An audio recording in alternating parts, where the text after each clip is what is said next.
Hello students, welcome to Surabhi learning academy. আশা করি তোমরা সবাই খুব ভালো আছো। আমি তোমাদের সুরভি ম্যাম, আর আমি আবারও চলে এসেছি তোমাদের জন্য একটা নতুন ক্লাস নিয়ে।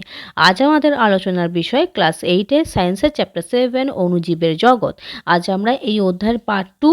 আজ আমরা জীবজগতের সঙ্গে আন্তঃসম্পর্ক অর্থাৎ পরজীবী, মিথজীবী, মৃতজীবী সম্পর্কে আলোচনা করব।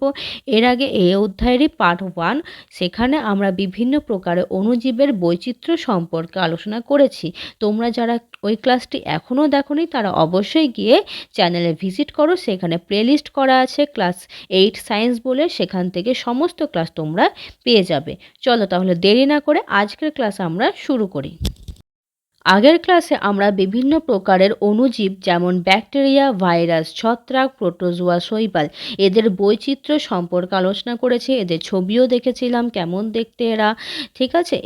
তাহলে তোমরা ওই ক্লাসগুলো আগে করে নেবে, তাহলে তোমাদের এই ক্লাসটা বুঝতে কোনো অসুবিধা হবে না। তাহলে প্রথমে আমরা আজকে জানবো যে যে প্রকারের আমরা অণুজীবদের সম্পর্কে জেনেছিলাম তারা মানুষের দেহে তারা আমাদের দেহে কী ধরনের রোগ সৃষ্টি করে। যেমন ব্যাকটেরিয়া মানুষের দেহে কী কী রোগ সৃষ্টি করে? কলেরা, টাইফয়েড, যক্ষ্মা ইত্যাদি রোগ সৃষ্টি করে। এগুলি দূষিত জল, খাবার বা বাতাসের মাধ্যমে ছড়ায়। তোমরা সবাই জানো কলেরা দূষিত জল থেকে ছড়ায়, টাইফয়েডও তাই, যক্ষ্মা হাঁচি কাশির মাধ্যমে ছড়ায়। যক্ষ্মাতে কী হয়? যক্ষ্মা অর্থাৎ টিবি, টিউবারকিউলোসিস, এই ব্যাকটেরিয়ার ফলে যক্ষ্মা রোগ হয়। এছাড়াও কি ভাইরাস মানুষের দেহে জলবসন্ত, ডেঙ্গু, হাম, করোনা ইত্যাদি রোগ সৃষ্টি করে। ভাইরাস খুব দ্রুত সংক্রমণ ঘটাতে পারে। করোনাকে তো তোমরা সবাই চেনো, জলবসন্ত, ডেঙ্গু, হামকে যদি কেউ নাও চেনো, করোনাকে তোমরা অবশ্যই চিনবে। কারণ করোনার জন্য আমরা 2 বছর ঘরেই ছিলাম, তাই তো আমাদের লকডাউন হয়েছিল। কারণ করোনা ভাইরাসের ফলে হয়েছিল, কোভিড-19 ভাইরাসের ফলে, যে ভাইরাস খুব দ্রুত দেশে বিদেশে ছড়িয়ে পড়ছিল, যার ফলে বহু মানুষের মৃত্যু অবধি হচ্ছিল। ছত্রাক মানুষের দেহে দাঁত, চুলকানি, বিভিন্ন চর্মরোগ সৃষ্টি করে। এগুলি সাধারণত ত্বক, নখ ও চুলে আক্রমণ করে। এছাড়াও প্রোটোজোয়া মানুষের দেহে ম্যালেরিয়া ও আমাশয় রোগ সৃষ্টি করে। এগুলি সাধারণত দূষিত জল বা মশার মাধ্যমে ছড়ায়।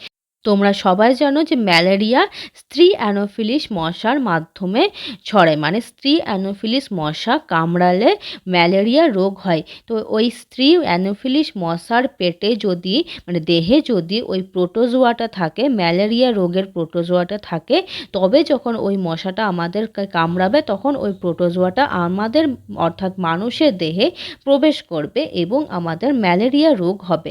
দূষিত জলের ক্ষেত্রেও চাই, দূষিত জল পান করলে আমাদের আমাশয় রোগ সৃষ্টি হতে পারে। কিছু শৈবাল আছে বিষাক্ত পদার্থ তৈরি করে মানুষের ক্ষতি করতে পারে। দূষিত জল ব্যবহারের ফলে নানা শারীরিক সমস্যাও দেখা দিতে পারে।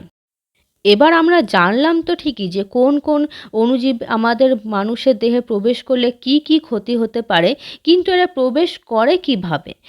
মানুষের দেহে কোন কোন পথ দিয়ে কোন কোন রোগের জীবাণু প্রবেশ করে সেটা আমরা দেখে নেব। প্রথমেই দেখব বায়ুর মাধ্যমে যক্ষ্মা, সর্দি, কাশি, হাম, করোনা ইত্যাদি রোগের জীবাণু মানুষের দেহে প্রবেশ করে। এর ফলে কি হয়? হাঁচি কাশির সময় জীবাণু বাতাসে ছড়িয়ে পড়ে এবং শ্বাসের সঙ্গে শরীরে ঢোকে।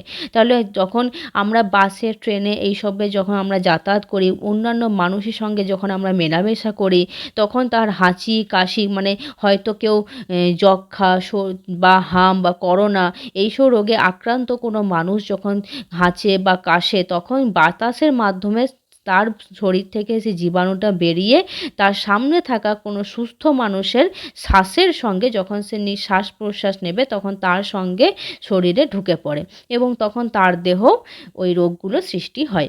এছাড়াও দূষিত জল ও খাদ্যের মাধ্যমে কলেরা, টাইফয়েড, আমাশয় ইত্যাদি রোগের জীবাণু শরীরে প্রবেশ করে। অস্বাস্থ্যকর খাবার ও অপরিষ্কার জল এই রোগ ছড়ায়। এছাড়াও মশা বা পোকামাকড়ের মাধ্যমে ম্যালেরিয়া, ডেঙ্গু ইত্যাদি রোগের জীবাণু মানুষের দেহে প্রবেশ করে। সংক্রামিত মশার কামড়ের মাধ্যমে এই রোগ ছড়ায়। একটু আগেই তোমাদের বললাম যে কিভাবে ম্যালেরিয়া রোগ ছড়ায়, একই রকমভাবে ডেঙ্গু রোগও তাই ছড়ায়। এরপর কি না, ক্ষতস্থান বা কাটা অংশের মাধ্যমে টিটেনাসের মতো রোগের জীবাণু শরীরে ঢোকে, ময়লা বা জীবাণুযুক্ত বস্তু লাগালে সংক্রমণ হতে পারে। ক্ষতস্থান বা কাটা অংশে তখন মনে করো কোথাও কেটে গেছে, তখন কি হয়, তখন যদি ওখানে ময়লা হয়, ময়লা জমে বা কোনো জীবাণুযুক্ত কোনো বস্তু যদি ওখানে লাগানো হয়, মানে হয়তো কেউ নোংরা কোনো কাপড় বেঁধে দিল বা কিছু, হয়তো কোথাও কেটে গেল কোনো নোংরা কাপড় বেঁধে দিল, এই নোংরা কাপড়ে কি ওখানে অলরেডি জীবাণুটা আছে, তো ওটা যখন ক্ষতস্থানের মাধ্যমে রক্তে আমাদের মিশে যাবে এবং আমাদের নানা রকম রোগ সৃষ্টি হবে। সংস্পর্শের মাধ্যমে দাঁত, চুলকানি, কিছু চর্মরোগের জীবাণু ছড়ায়, রোগাক্রান্ত ব্যক্তির ব্যবহার করা জিনিস ব্যবহার করলেও সংক্রমণ হতে পারে।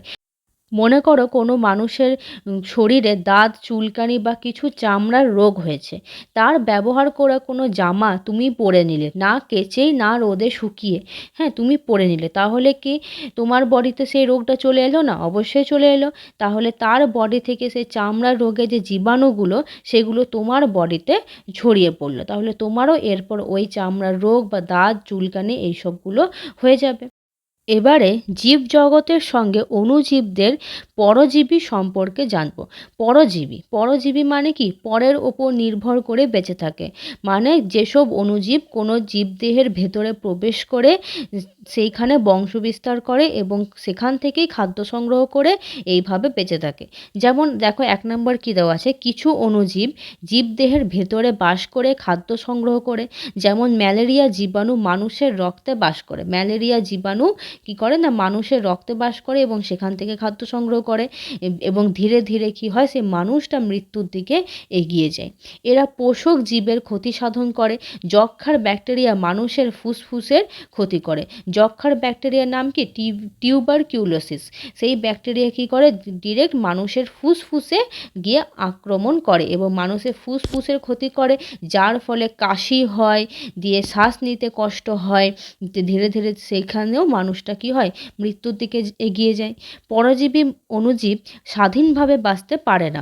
যেমন ভাইরাস জীবদেহের কোষ ছাড়া বংশবিস্তার করতে পারে না।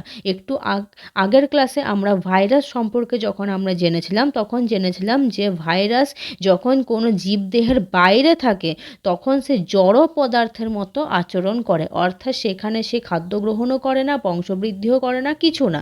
কিন্তু যখন ভাইরাস কোনো জীবদেহের ভেতরে প্রবেশ করে, তখন সে জীবদের মতো আচরণ করে, অর্থাৎ তখন খাদ্য গ্রহণ করে সেই জীবদেহ থেকে, যার দেহেও প্রবেশ করেছে সেখান থেকে, এবং সেখানে বংশবিস্তারও করতে পারে। এদের কারণে বিভিন্ন রোগ সৃষ্টি হয়, যেমন দাঁতের ছত্রাক মানুষের ত্বকে রোগ সৃষ্টি করে। পোষক জীবের সঙ্গে ক্ষতিকর সম্পর্ককে পরজীবিতা বলে। আমাশয় জীবাণু মানুষের অন্ত্রে বাস করে ক্ষতি করে। তাহলে মেনলি পরজীবিতার সম্পর্কটা কি না, যখন কোনো অণুজীব কোনো জীবদেহের ভেতরে প্রবেশ করে সেই জীবদেহের ক্ষতি সাধন করে, তখন সেটাকে বলা হয় পরজীবিতা। এরপর দেখব জীবজগতের সঙ্গে অণুজীবদের মিথজীবী সম্পর্ক। মিথজীবী সম্পর্ক বলতে বোঝায় যে উভয়েই যখন উপকারী হয়, মানে উভয়েই যখন উপকার হয়। তোমরা মিথজীবী সম্পর্ক এর আগে ক্লাস 6-এ পড়েছিলে না, গোবক এবং গরুর সম্পর্ক। এই গরু যখন হাঁটে তখন তার পায়ের সামনে বকেরা ঘুরে বেড়ায়, তখন কি করে বকেরা, কি করে না, গরুর পিঠ থেকে পোকামাকড়গুলো তুলে তুলে খায়, বা গরুর পায়ের সামনে যে পোকাগুলো থাকে সেগুলো তুলে তুলে খায়। এর ফলে কি হয় না, গোবকের পেট ভরে, আর গরুর কি হয় না, গরুর আরাম লাগে, মানে গরুর বডিতে যে পোকামাকড়গুলো ওর প্রবলেম করছিল, সেগুলোকে যখন বক খেয়ে নেয় তখন ওর খুব উপকার হয়। তাহলে ওটা ছিল একটা মিথজীবী সম্পর্ক গোবক আর গরুর মধ্যে। সেই রকম জীবজগতের সাথে অণুজীবদের কীরকম মিথজীবী সম্পর্ক সেটা দেখে নেব। কিছু অণুজীব আছে, যেমন ইকোলাই এক ধরনের ব্যাকটেরিয়া, যারা মানুষের অন্ত্রে অর্থাৎ ক্ষুদ্রান্ত্রে বসবাস করে। সে কি করে না, ভিটামিন B12 তৈরি করতে সাহায্য করে, যা আমাদের স্বাস্থ্যের পক্ষে ভালো। ভিটামিন B12 আমাদের শরীরের পক্ষে প্রয়োজনীয়। সেইটা তৈরি করে দেয় কে? E. coli bacteria. সেটা আমাদের ক্ষুদ্রান্তে থাকে। তাহলে আমাদের ক্ষুদ্রান্তে থাকে মানে কি, ও থাকতে পারছে আমাদের বডিতে এবং আমাদের বডির জন্য একটা উপকারী উপকারী কাজ করছে? না ভিটামিন B12 তৈরি করে দিচ্ছে।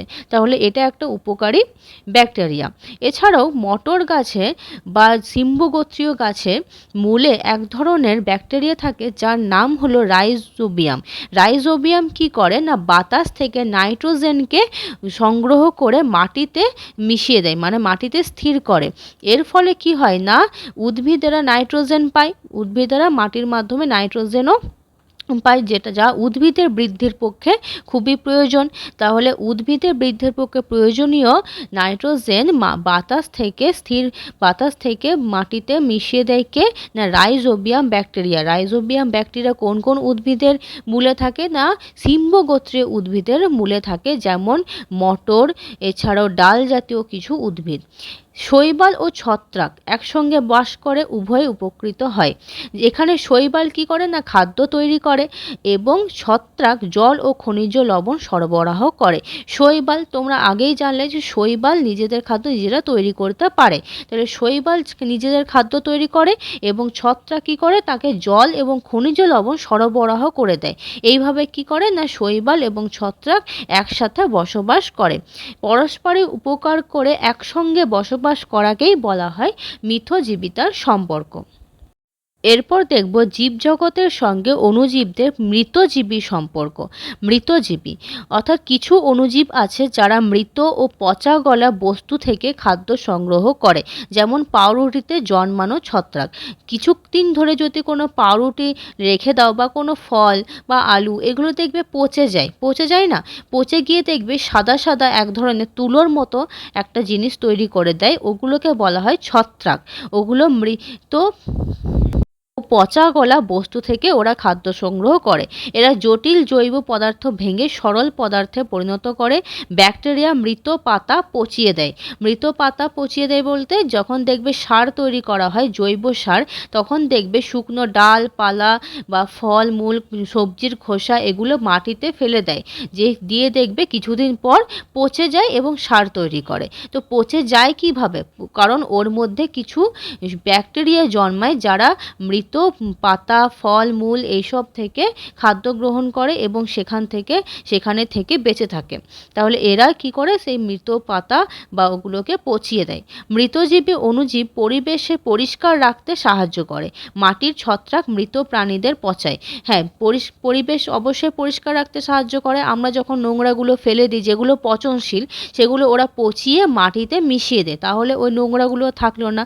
বা যদি কোনো রাস্তায় মনে করো কোনো কুকুর মারা গেছে বা বিড়াল মারা গেছে বা ইঁদুর মারা যায়, যখন কোনো প্রাণী মারা যায় তখন তাকে কি করা হয়? যে মাটিতে ফেলে দেওয়া হয় বা পুঁতে দেওয়া হয়। তখন ও ধীরে ধীরে কি হয়? ওর বডিটা পচতে শুরু করে। তো সে পচতে সাহায্য করে কে? পচতে সাহায্য করে এই ব্যাকটেরিয়াগুলো। এরা সেই মৃত প্রাণী বা উদ্ভিদের দেহে বসবাস করে এবং সেটাকে পচিয়ে পরিবেশকেও পরিষ্কার রাখে এবং ধীরে ধীরে তাদেরকে মাটির সঙ্গে মিশিয়ে ফেলতেও সাহায্য করে। এরা বিয়োজন প্রক্রিয়ার গুরুত্বপূর্ণ ভূমিকা পালন করে। গোবর পচানোর ব্যাকটেরিয়া, হ্যাঁ তোমাদের আগেই বললাম যে এরা কি করে? গোবর সার অর্থাৎ সার তৈরি করতেও এরা সাহায্য করে। মৃতজীবী অণুজীব মাটির উর্বরতা বৃদ্ধি করে। পচা গলা উদ্ভিদাংশ ভেঙে হিউমাস তৈরি করে। অবশ্যই জৈব সার যদি মাটিতে দেওয়া হয় তখন সেখানে ভালো চাষাবাস হয়, ভালো উদ্ভিদ তৈরি হবে, মানে উদ্ভিদে ভালো ফলন হবে। তাহলে সেই জৈব সারটা তৈরি করতে সাহায্য করছে কে? না এই ব্যাকটেরিয়াগুলো, যারা মৃতজীবী ব্যাকটেরিয়া। ব্যাকটেরিয়া ও ছত্রাক সাধারণত মৃতজীবী স্বভাবের হয়। মাশরুম ও বিভিন্ন পচনকারী ব্যাকটেরিয়া যেমন। এছাড়াও মৃত ও পচাগলা বস্তু থেকে পুষ্টি গ্রহণের সম্পর্ককে বলা হয় মৃতজীবিতা। পচা ফলে জন্মানো ছত্রাক। মৃত ও পচাগলা বস্তু থেকে যে পুষ্টি গ্রহণ করছে তাদেরকেই বলা হয়, সেই সম্পর্ককে বলা হয় মৃতজীবিতা। মানে এই যে ব্যাকটেরিয়াগুলো মৃত পচা গলা উদ্ভিদ ও প্রাণীর দেহকে পচিয়ে মাটিতে মিশিয়ে দেয় এবং সেখান থেকে পুষ্টি গ্রহণ করে, সেটা হলো মৃতজীবিতার সম্পর্ক। তাহলে আজ আমরা জীবজগতের সঙ্গে অণুজীবদের সম্পর্ক, বিভিন্ন রকমের সম্পর্ক, পরজীবী, মিথজীবী, মৃতজীবী সম্পর্ক এবং এর আগেও কোন কোন অণুজীব কিভাবে আমাদের দেহে প্রবেশ করে এবং তারা প্রবেশ করে কি কি রোগ সৃষ্টি করে সেই সম্পর্কে জানলাম। আপনাদের যদি ক্লাসটি ভালো লেগে থাকে তাহলে অবশ্যই লাইক অ্যান্ড সাবস্ক্রাইব করবে চ্যানেলটিকে এবং বেল আইকনটা ক্লিক করবে, তাহলে যখনই আমি নতুন কোনো ক্লাস দেব তোমাদের কাছে নোটিফিকেশন চলে যাবে। তাহলে চলো আজকের মতো এই অবধি, পরবর্তী ক্লাসে এই অধ্যায়েরই পরবর্তী অংশ সম্পর্কে আলোচনা করব। তোমরা সবাই খুব ভালো থেকো এবং মন দিয়ে পড়াশোনা করো।